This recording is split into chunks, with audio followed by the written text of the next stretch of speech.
बिस्मिल्लाहिर्रहमानिर्रहीम अस्सलाम वालेकुम। आप मेरा यूट्यूब चैनल देख रहे हैं। Welcome to my YouTube channel. FPSC में लेक्चरशिप जॉब्स में जो आपका सिलेबस इशू किया गया है, उसमें पेडागोजी के पार्ट में आपको जो 4 पॉइंट्स दिए गए हैं, जो आपको 4 टॉपिक्स दिए गए हैं, उनमें से एक टॉपिक है आपका ब्लूम्स टेक्सानोमी।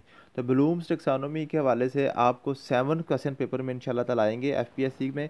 और आपका जो पीपीएससी में हेडमिस्ट्रेस का पेपर होता है, और ख़ास तौर पे आपका जो प्रिंसिपल का एफपीएससी में पेपर है, उसमें आपको जो ब्लूम टेक्सोनॉमी से 4 से 5 क्वेश्चन आएंगे। और लेक्चरशिप के पेपर में आपके 7 क्वेश्चन आएंगे ब्लूम्स टेक्सोनॉमी से।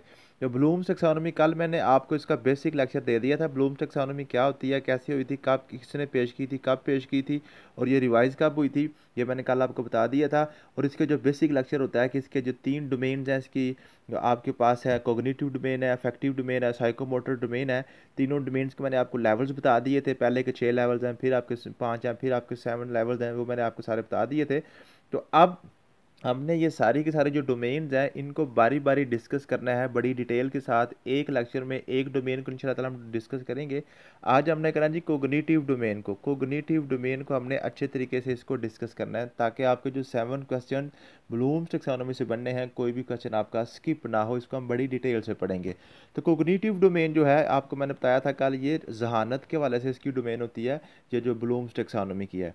तो ब्लूम्स टेक्सोनोमी में जो कोग्निटिव डोमेन के मैंने आपको कल बताया था, आपने 6 लेवल सबसे पहले याद करने हैं। इसके 6 लेवल्स हैं। सबसे पहले आपने याद करना है के, सी, और नीचे आप लिख दें एस और ई, दरमियान में डबल ए लिख दें। इस तरह आप इसको याद कर सकते हैं। सबसे पहला आपका जो है के से नॉलेज, के से क्या आ गया जी, नॉलेज आ गया। सी से आपके पास आ गया कॉम्प्रिहेंशन, आ गया कॉम्प्रिहेंशन। ए से आपके पास आ गया जी एप्लीकेशन, ए से क्या आ गया जी एप्लीकेशन। और एक डबल ए जो दूसरा है, उससे आपका आ जाएगा एनालिसिस, क्या आ गया जी एनालिसिस। और एस से आपके पास जो है ना आपका सिंथेसिस, सिंथेसिस, ठीक है। और ई से आपके पास आ गया इवेल्युएशन, इवेल्युएशन, ठीक है जी। ये आपके 6 के 6 लेवल्स होते हैं। अब आपने जो कोग्निटिव डोमेन के 6 के 6 लेवल्स हैं ना, इसके वाले से हमने पढ़ना है कि नॉलेज क्या होता है, कॉम्प्रिहेंशन क्या होता है, एप्लीकेशन क्या होता है, आपका जो है ना ये सिंथेसिस क्या है, वैल्यूएशन क्या है, ठीक है जी। अब दूसरी बात यह है कि यहाँ पे आपने ये बात याद करनी है, जो ब्लूम्स टेक्सोनोमी रिवाइज हुई थी ना, जो डेविड की तरफ से रिवाइज की गई थी, जो ब्लूम्स का जो शागिर्द था, जो उसका स्टूडेंट था, उसने 2001 में इसको रिवाइज किया था। तो जो उसमें रिवाइज हुआ, वो भी सिर्फ कोग्निटिव डोमेन में ही चेंजिंग हुई है, कोग्निटिव डोमेन में ही चेंजिंग हुई है, और दूसरी डोमेन में चेंजिंग नहीं हुई है। अब चेंजिंग क्या होती है, ये जो आपका पास नॉलेज है ना, ये आपके पास एक नाउन है, इलम। नॉलेज का मतलब होता है इलम, नॉलेज का मतलब क्या होता है, इलम। वो कहता है जी नहीं, आप नॉलेज को किस में कन्वर्ट करें, इसकी वर्ब लिखें, वर्ब लिखें। ये आपका नाउन है, इसको आप वर्ब लिखें, इसको नोइंग करें, नॉलेज से नोइंग करें, या आप रिमेंबरिंग करें, रिमेंबरिंग, ठीक है जी। उसके बाद कॉम्प्रिहेंशन है ना जी, कॉम्प्रिहेंशन। तो ये आपका जो कॉम्प्रिहेंशन है, ये आपका नाउन था। उसने कहा था इस नाउन को आप क्या करें, आप वर्ब में चेंज करें। तो इसका जो वर्ब था कॉम्प्रिहेंशन का, उसने वर्ब बनाया था अंडरस्टैंडिंग। क्या बनाया था जी, अंडरस्टैंडिंग। क्या बनाया था, अंडरस्टैंडिंग बनाया था, ठीक है। उसके बाद ये एप्लीकेशन था ना, एप्लीकेशन को उसने कहा था अप्लाइंग करें, अप्लाइंग, एप्लीकेशन से क्या करें, अप्लाइंग करें।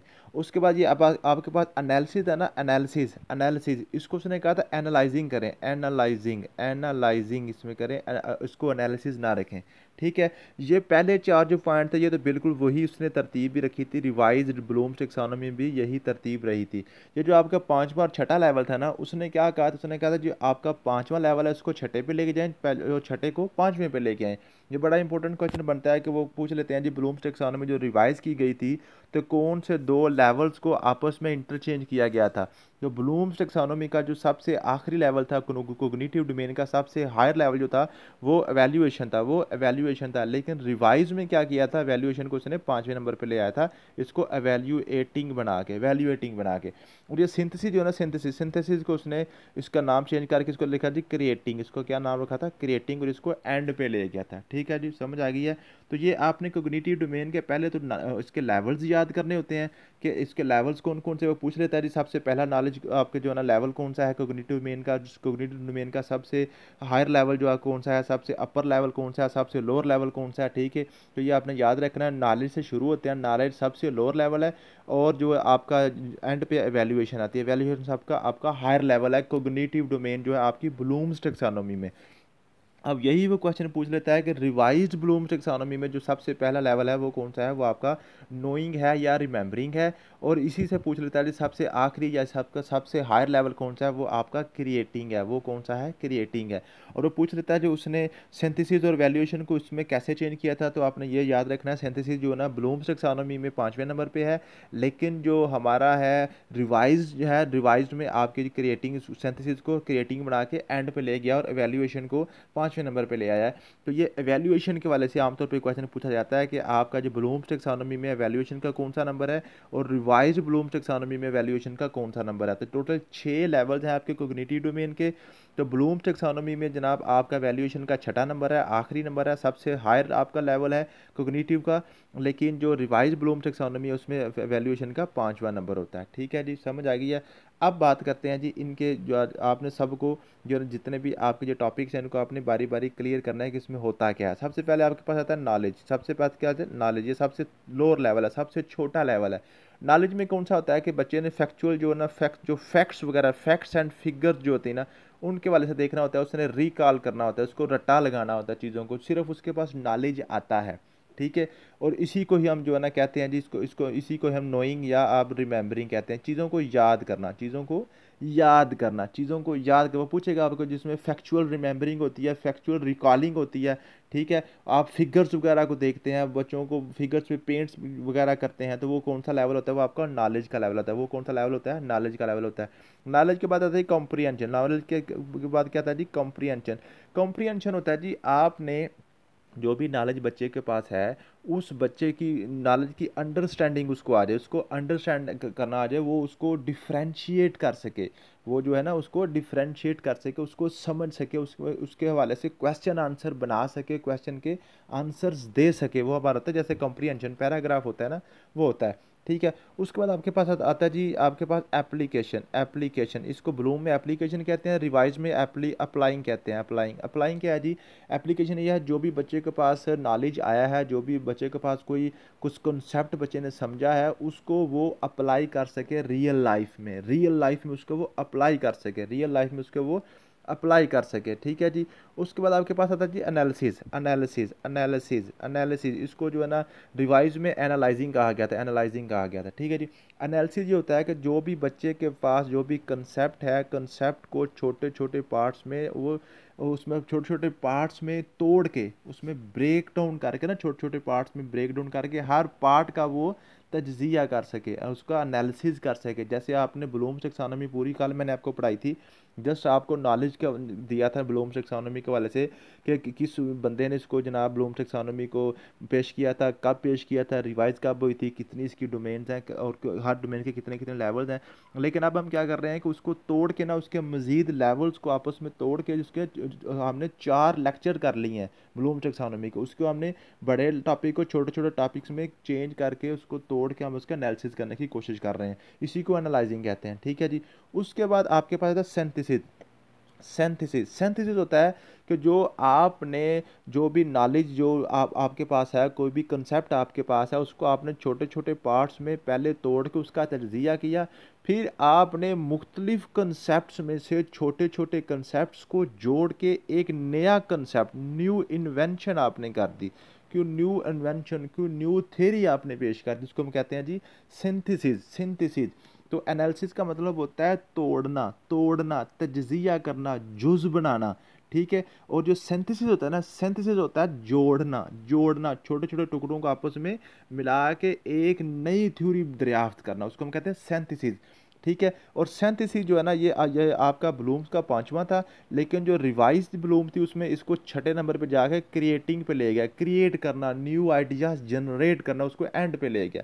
और यहाँ पे जो छठा था वो था एवेल्यूएशन। एवेल्यूएशन एवेल्यूएशन था ब्लूम्स का छठा था, लेकिन रिवाइज में एवेल्यूएशन 5वां है। एवेल्यूएशन क्या कहता है, एवेल्यूएशन कहता है कि बच्चे इस काबिल हो जाएं कि वो सही और गलत की पहचान कर सकें, उसमें उसको वैल्यू दे सकें, जो क्या चीज़ राइट है क्या रॉन्ग है, इसके कितने परसेंट जो है ना इस जो इसमें ठीक है, कौन सी चीज़ें इसमें गलत हैं, उसको एवेल्यूएट कर सकें, उसको एवेल्यूएट कर सकें। कोई भी चीज़ और कॉन्सेप्ट उनके सामने है, तो वो फॉर एग्जांपल कोई हिस्ट्री का टॉपिक है तो उसको एवेल्यूएट कर सकें कि इस हिस्ट्री के पार्ट में कौन सी चीज़ ठीक है, कौन सी चीज़ है गलत है।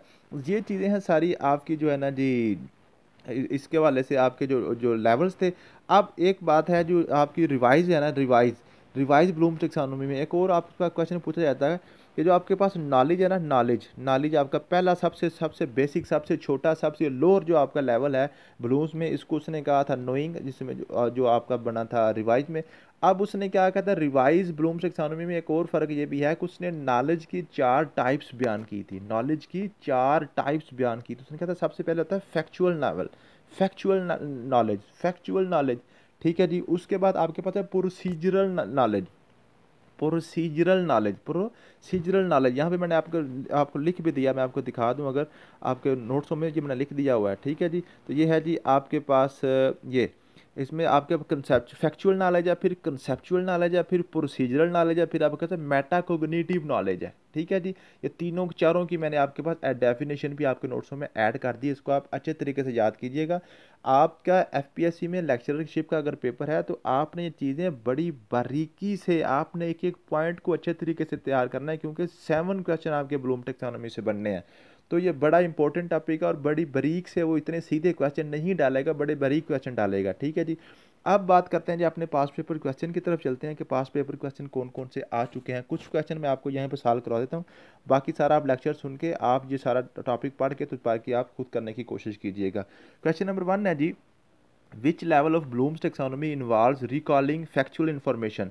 रिकॉलिंग कहाँ पे होती है, आपने जो फैक्चुअल इन्फॉर्मेशन है जिससे आपने मालूमात इकट्ठी करनी है, उसमें वो क्या होता है आपके पास, वो नॉलेज होता है। सी वाला ऑप्शन इसका करेक्ट होगा। क्वेश्चन नंबर 2 है जी, what does application level of Bloom's taxonomy primarily focus on.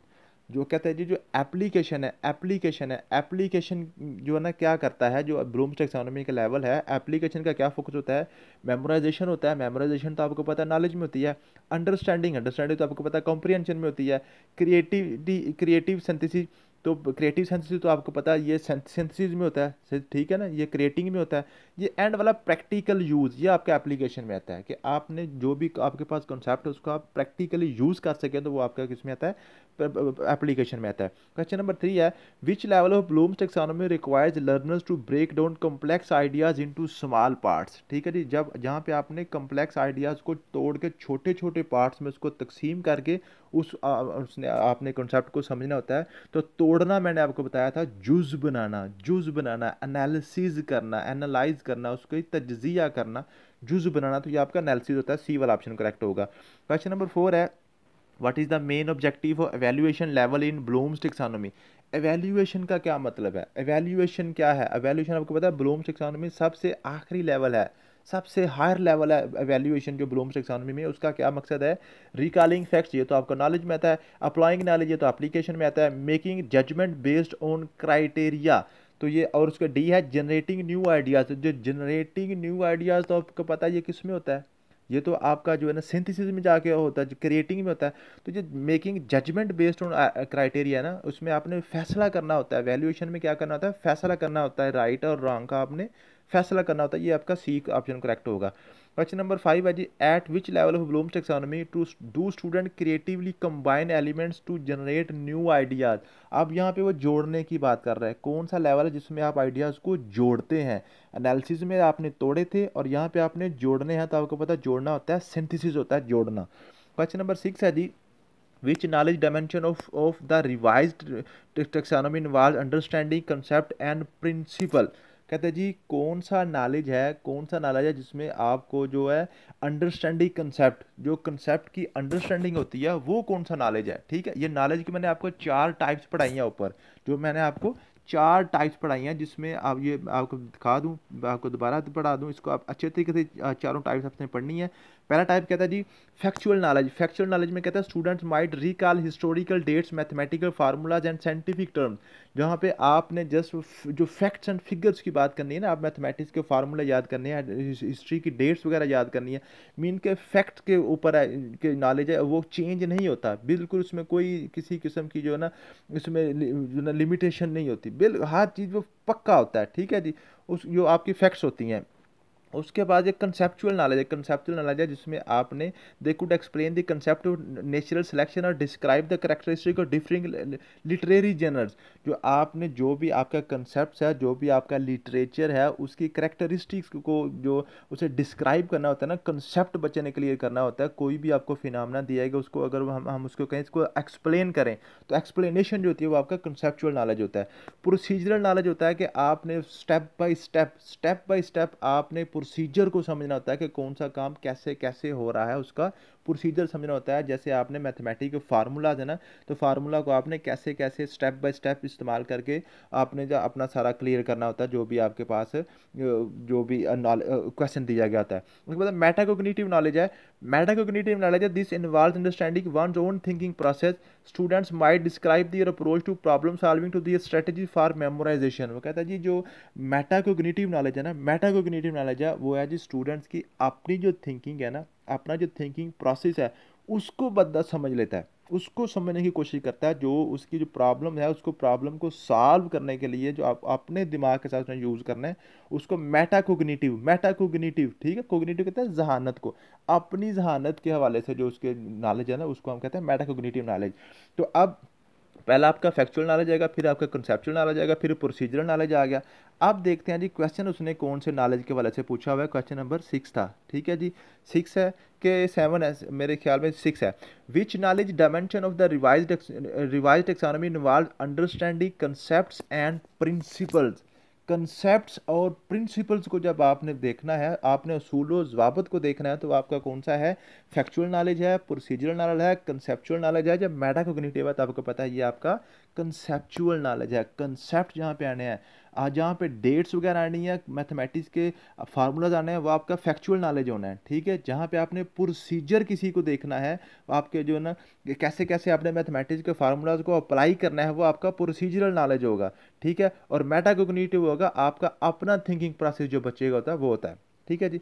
उसके बाद क्वेश्चन नंबर 7 है when learners use their understanding to explain concept they are operating at which level।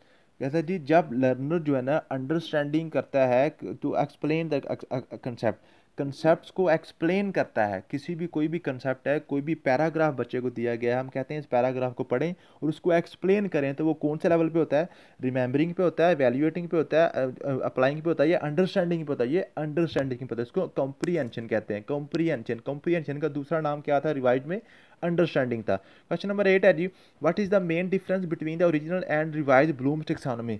Original और revise Bloom taxonomy में फ़र्क क्या है। तो ओरिजिनल में उसने क्या कहा था, उसने नाउन्स यूज़ किए थे, और रिवाइज में क्या यूज़ किया था उसने उसने यूज़ किया था जी वर्ब्स यूज़ की थी, वर्ब यूज़ की थी। तो आपका सी वाला आ गया ना, use of different verbs use की थी कि नॉलेज को नोइंग में ले गया था, ठीक है, और एवेल्यूएशन को एवेल्यूएटिंग में ले गया था, एप्लीकेशन को अप्लाइंग में ले गया था, वो वर्ब बना दिया था उसने उसको, ठीक है जी। क्वेश्चन नंबर 9 है in the revise taxonomy which level involve assessing the credibility of source.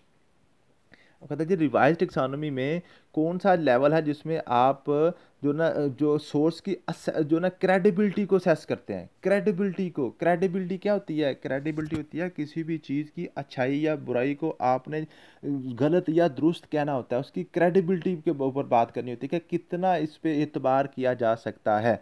इसमें क्या जी क्रिएटिंग है, एवेल्यूएटिंग है, अप्लाइंग है, या अंडरस्टैंडिंग है। तो ये आपको पता है ये एवेल्यूएशन में जब आप क्रेडिबिलिटी की किसी सही या गलत होने की आप छानबीन करते हैं। क्वेश्चन नंबर 10 है what is the highest level of cognitive complexity in the revised taxonomy. Revised taxonomy में सबसे हाईएस्ट कॉग्निटिव कॉम्प्लेक्सिटी लेवल कौन सा है, तो सबसे हाईएस्ट लेवल आपका क्रिएटिंग है। आपको पता है ये आपने याद रखना है। अगर वो आपको ब्लूम्स टेक्सोनॉमी पूछे तो फिर आपने क्या करना है जी, एवेल्यूएशन सबसे हायर पे है। अगर वो आपसे पूछता है कि जो है ना रिवाइज में, तो फिर रिवाइज में सबसे ऊपर क्या है कि क्रिएटिंग है, सबसे ऊपर क्या है जी, क्रिएटिंग है। ठीक है जी, समझ आ गई है। ये 10 मैंने क्वेश्चन आपको कर दिए हैं, बाकी सारे काफ़ी नीचे क्वेश्चन है, ये सारे पास पेपर क्वेश्चन आ चुके हैं, तो आपने ये सारे आप खुद करने हैं। अगर किसी क्वेश्चन की समझ ना आए तो आप मुझसे कॉल पे समझ सकते हैं, मैं आपके लिए अवेलेबल हूँगा। थैंक यू सो मच, मिलते हैं नेक्स्ट वीडियो में। अल्लाह हाफिज़।